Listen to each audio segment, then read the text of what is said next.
Kebenu Shalom Alejem, bienvenidos una vez más a otro programa, el espacio del libro.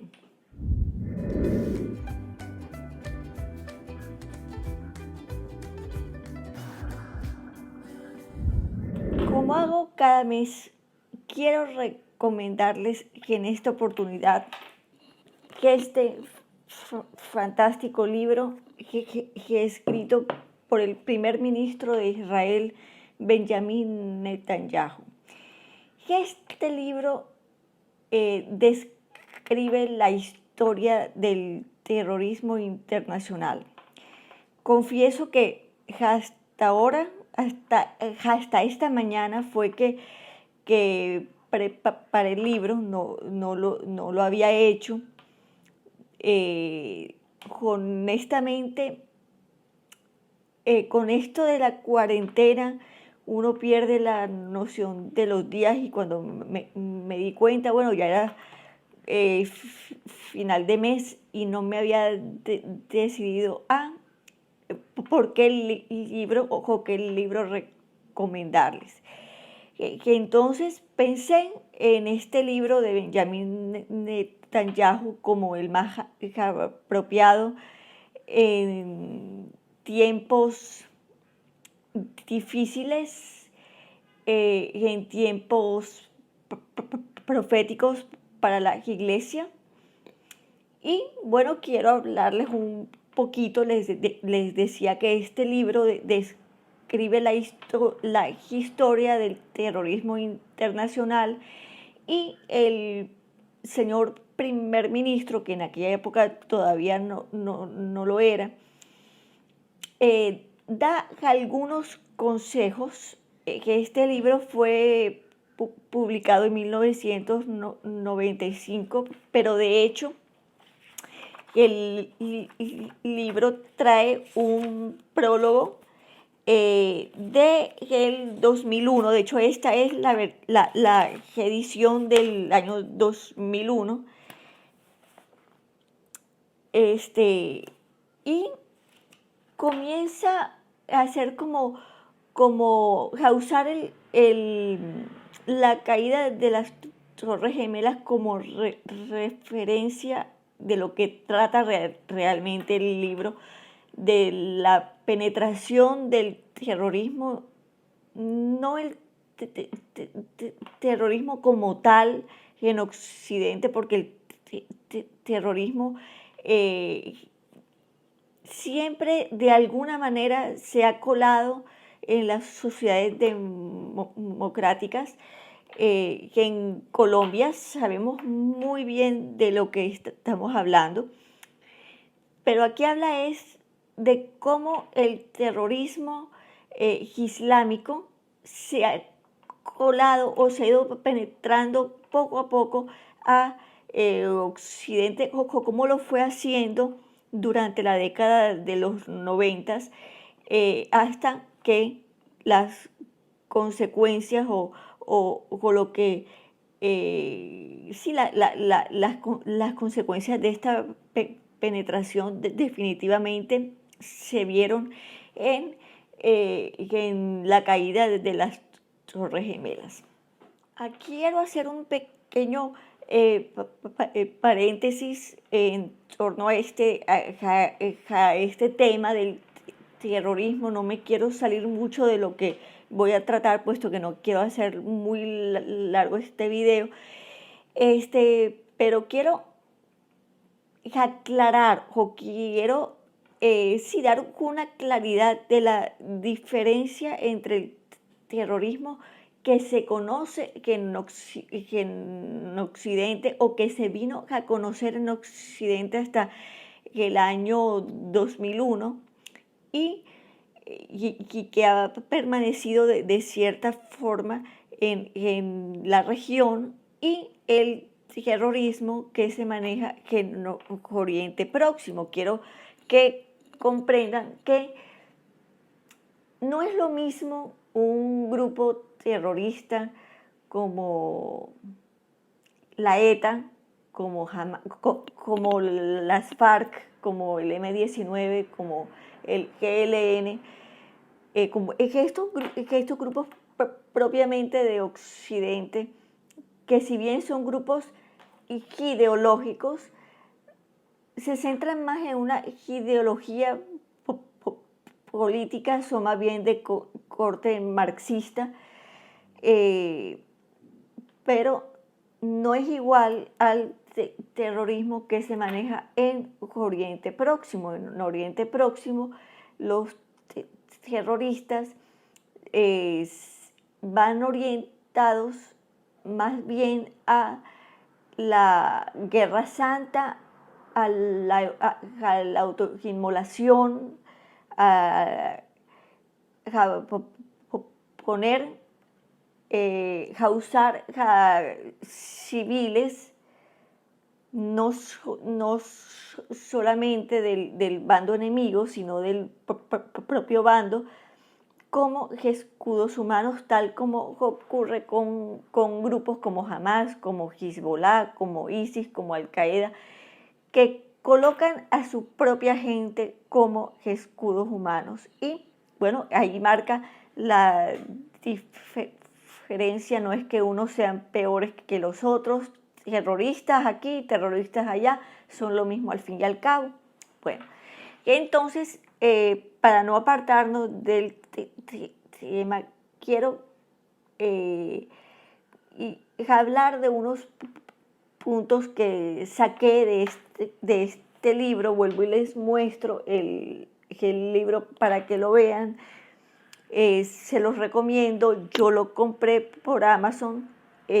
Ustedes se habrán dado cuenta que la mayoría de los libros que yo tengo no se consiguen en Colombia. No sé qué tan difícil será conseguirlos en el resto de los países de Latinoamérica, pero definitivamente que en nuestro país no se consiguen. Entonces quiero que comprendan algo, que el terrorismo, independientemente de donde estemos localizados, bien sea en norte, centro, Suramérica, bien sea en Europa, todos los países de alguna u otra forma han tenido que lidiar con el terrorismo, ya que este no solamente se cuela en los regímenes dictatoriales, sino que se cuelan en las democracias. De hecho, para el terrorista la democracia o los países que gozan de los beneficios de la democracia son más atractivos para sus actividades violentas, para sus actividades terroristas. Entonces, yo del libro tomé 7 puntos, 7 puntos que quiero comentar de velocidad, no irme mucho del tiempo que he establecido, y si me paso un poquito, bueno, mil disculpas, pero quiero que sepan que este no es un programa de microondas, como dice el doctor David Diamond. Este es un programa en el que quiero enseñar, y cuanta más información tengamos, más aprenderemos, obviamente sin abusar de ella. Entonces, vamos a comenzar con estos 7 puntos. Bueno, el número 1 es que el terrorismo en las últimas décadas ha presentado una nueva forma de violencia en contra de las democracias. Era lo que venía diciendo ya, que las democracias resultan para el terrorismo algo atractivo, porque se trata de subyugar o de someter a la gente que goza de alguna libertad, llevar esa democracia a convertirse en un régimen dictatorial, en un régimen totalitario, si de pronto nos enfocamos hace más de 30 años, cuando el grupo M-19 se tomó el Palacio de Justicia, este, fue más allá de que los magistrados, según muchísimas fuentes bibliográficas, murieron por las balas de las armas del ejército, pero siempre los grupos terroristas, yéndose contra las instituciones, yéndose contra los civiles, buscan sembrar el pánico en las democracias. Cuanto más libre sea un pueblo, más cruel, por decirlo de alguna manera, será la violencia que se implementa. En el libro se establece una diferencia entre el crimen organizado, es decir, el de la mafia, y el de... Sí, que es de acuerdo con lo que nos dice Netanyahu, que el crimen organizado tiene más un fin económico y el terrorismo un fin político e ideológico. El terrorismo, de alguna forma, lo que busca es llegar al poder político. En el caso de Colombia, tenemos que de los países latinoamericanos, pero creo que en particular el nuestro, el crimen organizado va de la mano con el terrorismo. Bien lo pudimos ver en la época de Pablo Escobar, cuando se alió nuevamente en el caso de la toma del Palacio de Justicia, o en el caso de las FARC, que se financian a través del narcotráfico.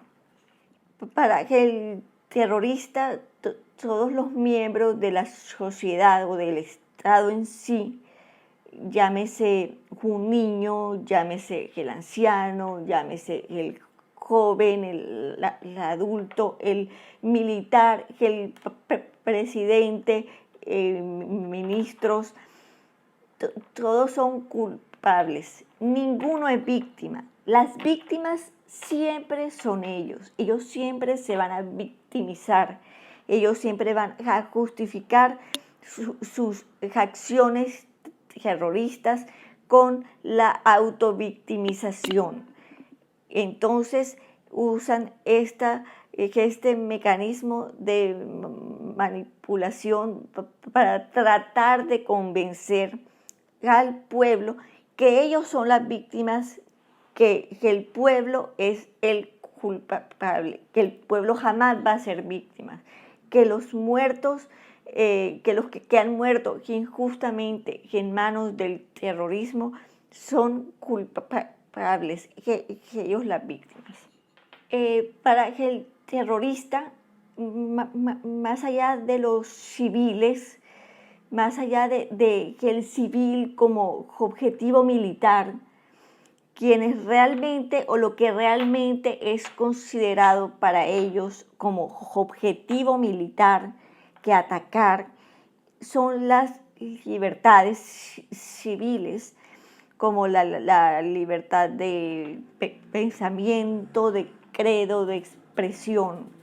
Esos son el objetivo real a destruir. El terrorismo tiene sus raíces en los regímenes dictatoriales, ya que estos usan la violencia como política de Estado. Con esto no quiero decir que el terrorismo se encuentre exclusivamente en los estados dictatoriales, sino que su ideología tiene raíces en ese tipo de estados, en ese tipo de pensamiento de Marx, de la sociedad, de cómo someter a la sociedad, pero también en el caso de los terroristas islámicos tienen sus raíces en pensamientos totalitarios y expansionistas como el Islam, como la ley Sharia, como la Guerra Santa, como al infiel hay que destruirlo a como dé lugar. Entonces ese no es que pertenezcan, sino que el terrorismo nace en sociedades democráticas debido a distintos factores como la corrupción, como la desigualdad, cosa que no justifica la violencia, pero es para que entiendan que ninguna sociedad, por más democrática, por más libre que sea, se va a ver libre del terrorismo, sino que su pensamiento nace en ideologías totalitarias, en donde que cuando logran ese objetivo de llegar a una ideología como la que implementó los Castros, como la que se implementó en la Unión Soviética socialista, la de los gulags, la de en donde el hombre no tenía dignidad, en donde el hombre no era hombre, sino que era menos que eso. De ahí nace, ya se comienza a causar la violencia como política de Estado. La expansión del Islam militar en Occidente y la forma como ha crecido desde que la República Islámica de Irán logró hacerse de armamento no convencional, de armamento químico, biológico e inclusive nuclear. Quiero recordar que pese a las sanciones económicas impuestas por Estados Unidos, Irán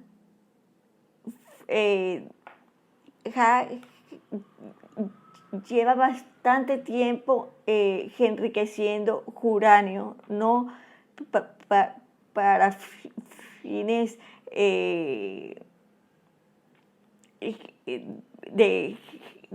energía ni de nada de eso, no, es para fines terroristas.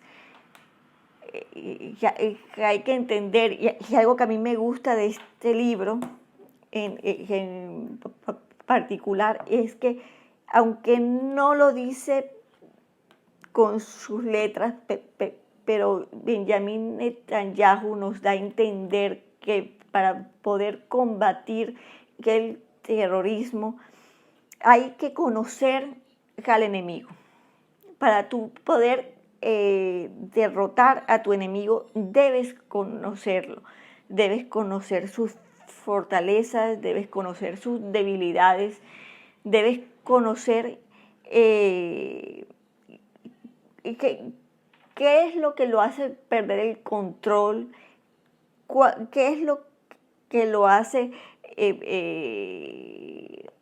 rabiar todo de tu enemigo si es que tú lo quieres derrotar.